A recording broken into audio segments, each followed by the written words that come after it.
This is Vivek Iyer. I'm a partner financial services. I lead the risk advisory financial services practice for Grant Thornton. Thank you everyone for listening in.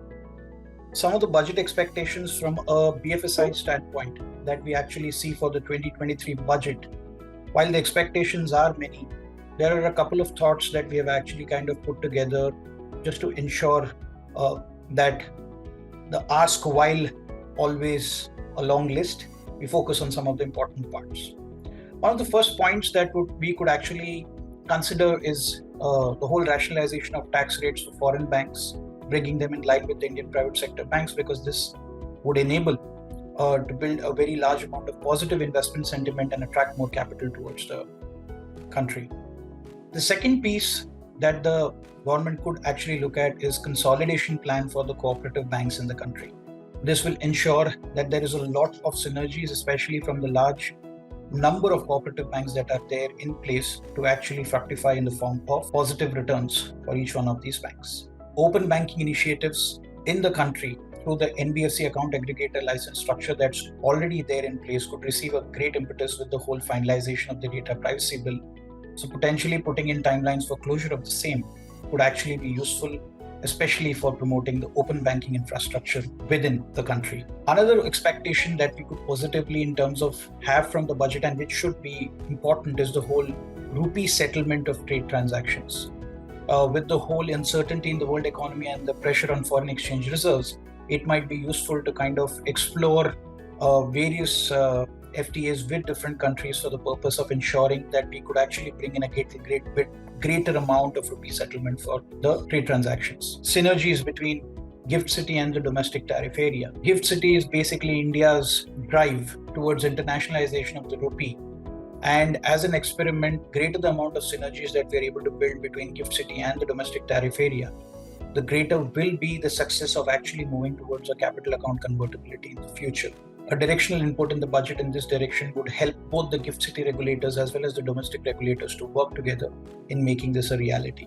And the last expectation that we have would be liquidity support for NBFCs from RBI. We believe that actually providing a backstop liquidity arrangement for the non-banking financial companies would be a great support to helping address the liquidity risk that essentially exists within the NBFC ecosystem on account of maturity mismatches.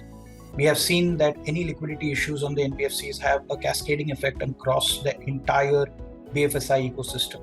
The liquidity support from an RBI would actually help address significantly the financial stability risks. The government could actually directionally give an input to the regulator to consider providing liquidity support for certain systematically important NBFCs. These were some of the expectations we thought from a budget standpoint the government could consider. While the expectations are many and the list is endless, these are some things that we thought potentially the finance minister could focus on from the budget standpoint.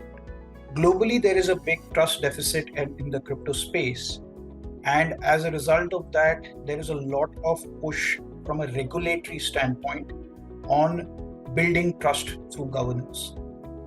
And that's the theme probably that the government also potentially could drive through the budget, that it is important that the trust deficit is addressed. There are some corridors from which we kind of hear about the whole request for banning crypto.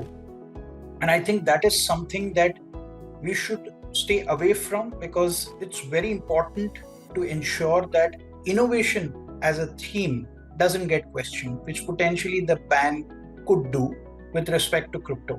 Directional input on the same from the government during the course of the budget could help. Second piece, which is on the digital rupee, is what is more important from a digital rupee standpoint is ensuring that the adoption by the various consumers is on a higher side.